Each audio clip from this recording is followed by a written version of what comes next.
All right, let's look at this final example in section 7.1, improper integrals of type 1. Example 7.1.4, I want to evaluate the integral from e to plus infinity of ln of x over x squared dx. All right, this is a really good example. It's tough. It uses a lot of different things we've learned this term, so I really like it. All right, for improper integrals, we have plus infinity here, so I need to transform this into a limit.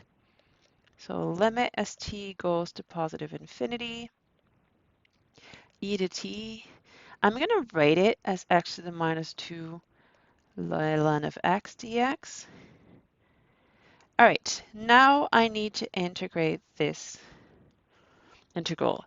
You have a bunch of options here. You can evaluate it on the side without bounds, without the limit, or you can keep everything together. All right, I'm going to keep everything together because you've seen it done without bounds and you've seen it done without limits. I want to show it all to you. We have a product of two seemingly independent functions, so I'm going to use integration by parts. This is log, this is algebraic, so I'm going to take u to be ln of x, and whenever you do that, you just apply integration by parts once and you see how things simplify. A derivative of log is 1 over x. Integral of x to the minus 2 is minus x to the minus 1. So let's call it I, my integral here. And so if you decide to do it with all the trimmings, then you will have to keep them throughout, right? So the limit should stay every single step. Otherwise, you can't write that it's equal to your integral. All right, so I'm going to take uv, so that's ln of x times minus x to the minus 1. I want to go from e to t. And then I'm going to take the integral of v du, so that's x to the minus 1, 1 over x dx. And don't forget, the bounds are still the same. In integration by parts, we don't change the bounds. We keep them as is.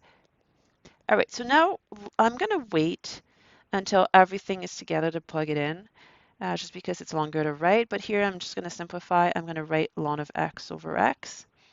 And then here I have plus the integral from e to t of x to the minus 2. Remember, power of the top minus power of underneath. So minus 1, that's minus 2. And now I can integrate the final integral.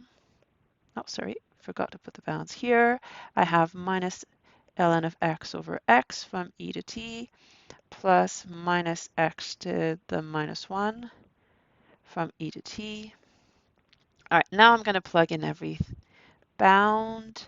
I'm going to get minus ln of t over t minus log of e over e. All right, so that's the first integral. The second one, so here it's minus 1 over t minus 1 over e.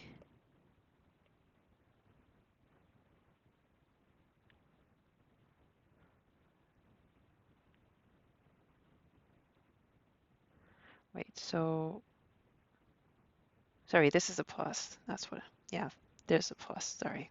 Something was off, everything was canceling. All right, we have to look at the limit. Let's rewrite everything before we do. So I'm getting ln of t over t. This part is just 1 over e. This part is minus 1 over t. And the final part is 1 over e. All right. This we can evaluate. That goes to 1 over infinity. That goes to 0. These are constant. They just add up. So this is the part I worry about. So I'm going to look at this separately because if I plug it in, I get infinity over infinity. This is going to be a L'Hopital's rule. So let me put it right here. I'm going to put it separately because otherwise it gets a bit messy. This is L'Hopital because log of infinity is infinity, and then I have just infinity on the top, at the bottom, sorry.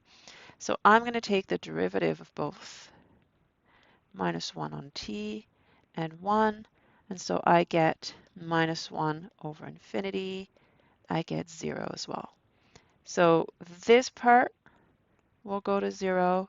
This part will go to 0. And so I get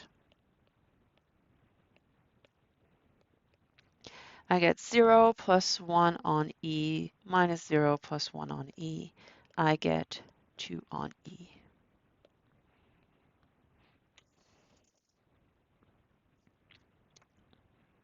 All right.